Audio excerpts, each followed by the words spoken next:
Bonjour à tous et toutes, bienvenue sur cette chaîne de sécurité informatique.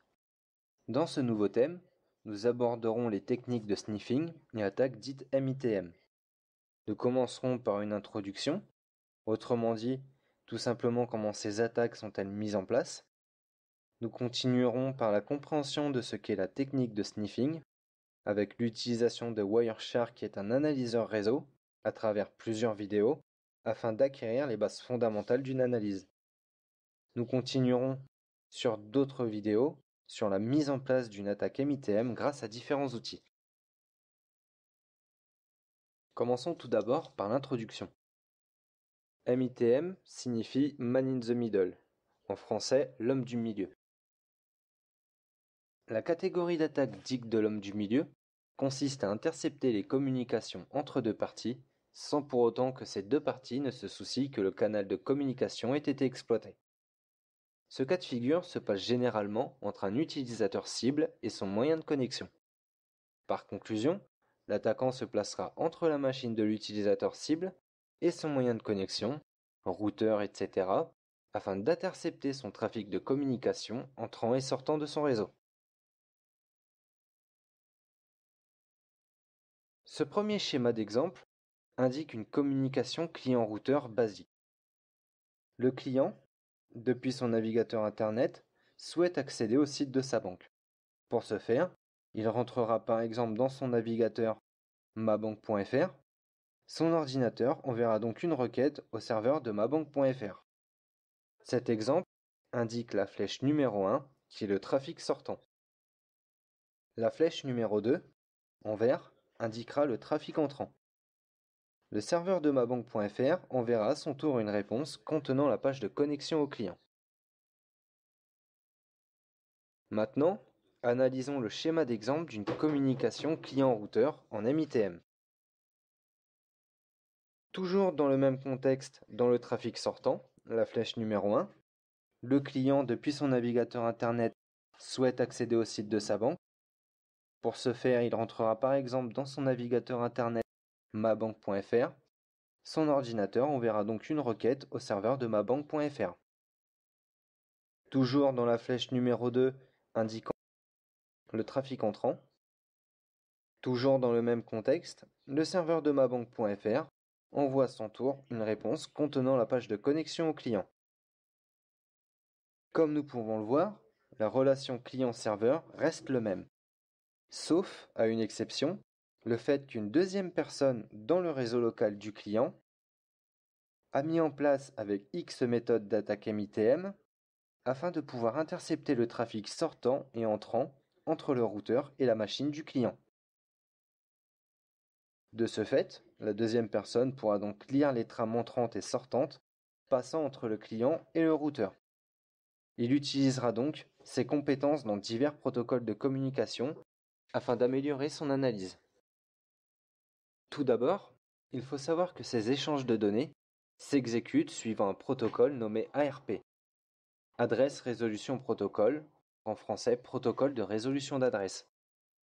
Ce protocole est utilisé afin d'assurer la bonne communication entre deux ou plusieurs machines sur un réseau. Autrement dit, grâce à leur adresse IPv4, Internet Protocol version 4, ainsi que leur adresse MAC, Media Access Control, souvent appelée aussi adresse physique, car cette adresse est un identifiant physique ou encore une signature stockée dans une carte réseau. Le protocole ARP intervient donc afin de dire concrètement à une machine ou un routeur, avec un exemple tout simple, cette machine dont l'adresse MAC est 00000001 correspond à telle adresse IPv4. Prenons un autre exemple. Nous avons un routeur ainsi que 3 machines avec leur adresse IPv4 et leur adresse MAC respective. La machine 3 souhaite communiquer avec routeur. Donc machine 3 connaît l'adresse IPv4, mais sa carte réseau a besoin d'obtenir son adresse MAC afin de pouvoir communiquer convenablement. Machine 3 enverra donc une requête ARP appelée broadcast, demandant à toutes les machines du réseau, avec un exemple tout simple, à qui est 192.168.1.1, répondez-moi à 192.168.1.12. De ce fait, routeur dira à machine 3, je suis 192.168.1.1, mon adresse MAC est 000000. Ensuite, machine 3 stockera alors l'information transmise par routeur dans une table de correspondance que l'on appelle table ARP. Restons maintenant dans le même réseau et admettons dorénavant, avec un autre contexte, que derrière machine 1 se cache une personne mal intentionnée souhaitant savoir ce qui se passe entre machine 3 et routeur. Il lui suffit d'envoyer une requête ARP à machine 3 pour dire que l'adresse MAC associée à 192.168.1.1, l'adresse IPv4 du routeur, est 01010101, donc l'adresse MAC de machine 1.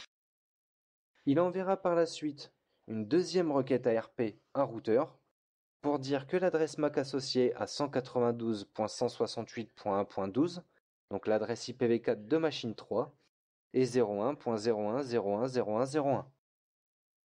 De cette manière, tout échange de données entre routeur et machine 3 passera par machine 1. La personne mal intentionnée pourra donc avec ses compétences, comme dit précédemment, analyser le trafic, l'altérer et encore bien d'autres techniques, comme vu précédemment sur le dernier schéma. Maintenant que l'introduction est terminée, commençons par l'utilisation de Wireshark. Donc nous verrons une introduction de ce qu'est Wireshark, les prérequis, la compréhension des interfaces d'accueil et interfaces de capture réseau. Wireshark est un logiciel dit open source développé en C et en C++, disponible sur multiplateformes, c'est-à-dire qu'il est disponible sur Windows, Mac, Linux, BSD, etc. Wireshark est un analyseur de trafic réseau. Il permet entre autres de visualiser et de capturer les trames de différents protocoles réseau filaires ou sans fil. L'analyseur de trafic est un outil dit pédagogique essentiel pour comprendre les mécanismes de fonctionnement des protocoles de communication réseau. À travers plusieurs vidéos sur cet outil, nous découvrirons certaines de ses fonctionnalités grâce à différents travaux pratiques afin de pouvoir découvrir la richesse de ce logiciel d'analyse avant de pouvoir passer à d'autres outils plus destinés aux attaques MITM. Tout d'abord, pourquoi commencer par de l'analyse avant d'entrer dans le vif du sujet? Eh bien tout simplement parce qu'avant de se consacrer aux attaques MITM, il faut tout d'abord savoir rechercher et analyser les différents fonctionnements de certains protocoles de communication réseau. Donc, avant de nous consacrer à la partie dite offensive, entre parenthèses, il faudra tout d'abord mettre en place des techniques appelées sniffing, donc reniflage. Dans la partie sniffing, tout se joue sur les compétences du pentester et de son niveau d'analyse.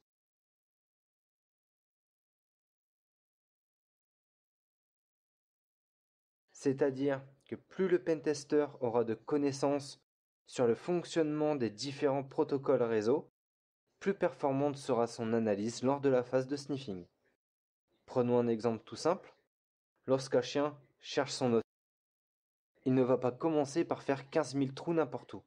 Il commencera tout d'abord par renifler le sol pour savoir exactement où il se trouve et ainsi ne creuser qu'un seul trou pour le récupérer. C'est exactement la même chose sur une phase d'analyse. Les prérequis. Tout d'abord, il nous faut une bonne connaissance sur le fonctionnement de divers protocoles de communication. Il nous faudra ensuite le logiciel Wireshark, déjà présent sur Kali dans notre cas. Sinon, si nous souhaitons l'installer par exemple sur des distributions comme Windows et autres, il nous faudra aussi télécharger la bibliothèque libpcap qui est disponible lors de son installation.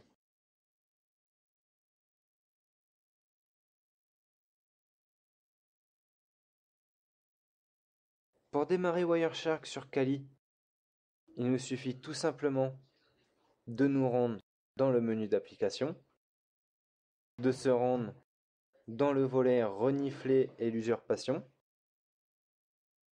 et de cliquer sur Wireshark.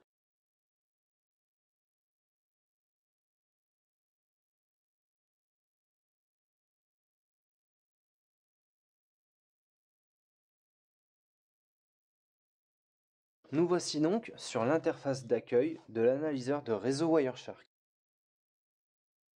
Donc cette première interface nous permettra de sélectionner une interface réseau, puis de démarrer une capture en cliquant sur l'icône Start, qui est ici. Il est possible aussi de se rendre dans Capture Options, cette icône-ci, afin de sélectionner plus de détails lors de la capture.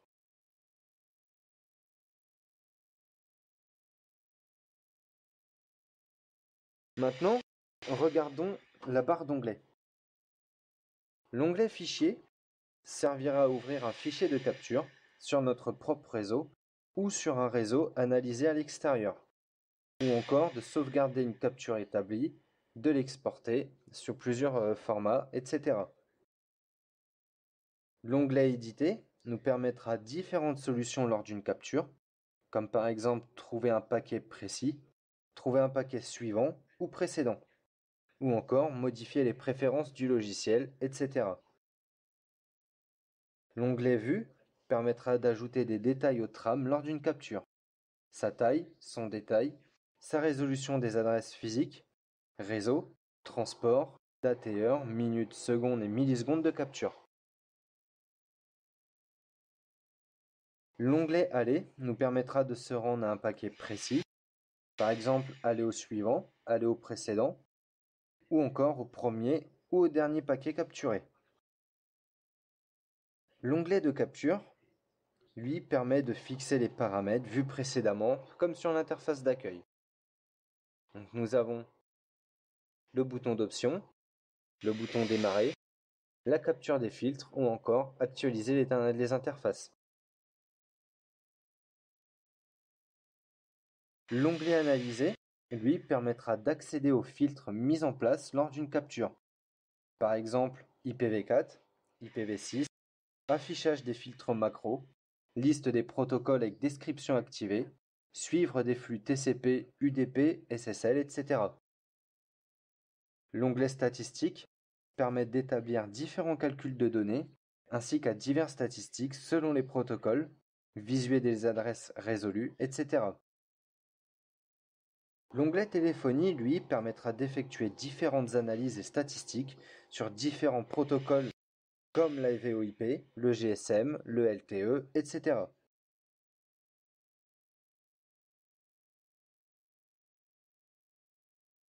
L'onglet Wireless servira à effectuer des analyses de trafic sur des appareils connectés sans fil, donc Bluetooth, ATT-HCI, VLAN, etc. L'onglet Outils nous permettra de mettre en place des règles de différents systèmes de pare-feu, Netsch pour Windows, Cisco iOS, IP-Table, etc. L'onglet Aide, lui, nous permettra d'accéder à des aides comme le manuel d'utilisation, obtenir des exemples de capture, accéder à la foire aux questions ou les à propos de Wireshark, etc. Ce bouton-ci, comme nous l'avons vu, nous servira à démarrer une capture. Celui-là à arrêter la capture de paquet. Le suivant de redémarrer la capture en cours. Celui-là, l'option de capture. Ce bouton-ci nous servira à ouvrir un fichier de capture. Sauvegarder ce fichier de capture. Le suivant, fermer ce fichier de capture, etc.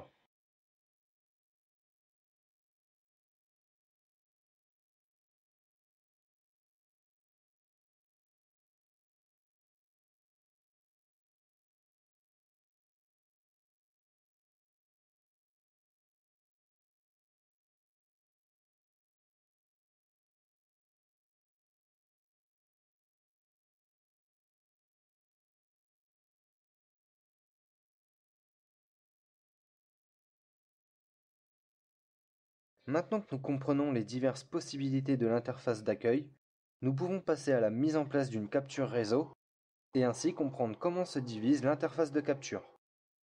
Donc dans l'interface d'accueil, nous allons sélectionner l'interface Head 0, qui est donc l'interface de Kali dans ce cas-ci. sur laquelle nous souhaitons établir une capture. Et nous lancerons la capture grâce aux différentes commandes vues précédemment. Donc nous cliquons sur Red 0 pour le mettre en surbrillance et nous cliquons sur démarrer la capture de paquet. Nous allons l'arrêter aussitôt et maintenant nous allons comprendre comment est divisée l'interface de capture. Comme nous pouvons le voir, l'interface de capture se compose de plusieurs parties distinctes, donc 3. La première partie nous indique la liste des paquets capturés en temps réel, selon son numéro, le temps de capture, la source, sa destination, le protocole de communication employé, sa taille et ses informations complémentaires. La deuxième partie est la zone contenant les détails du paquet sélectionné. Donc si je sélectionne le paquet numéro 2 ou la 3, ainsi de suite, nous voyons donc que la zone contenant les détails du paquet sélectionné est susceptible de changer. C'est ce qu'on appelle la zone d'encapsulation de paquets. La zone en dessous, la dernière, est la zone présentant l'ensemble du paquet sélectionné sous forme octale, hexadécimale, contenant plusieurs informations comme la zone du dessus.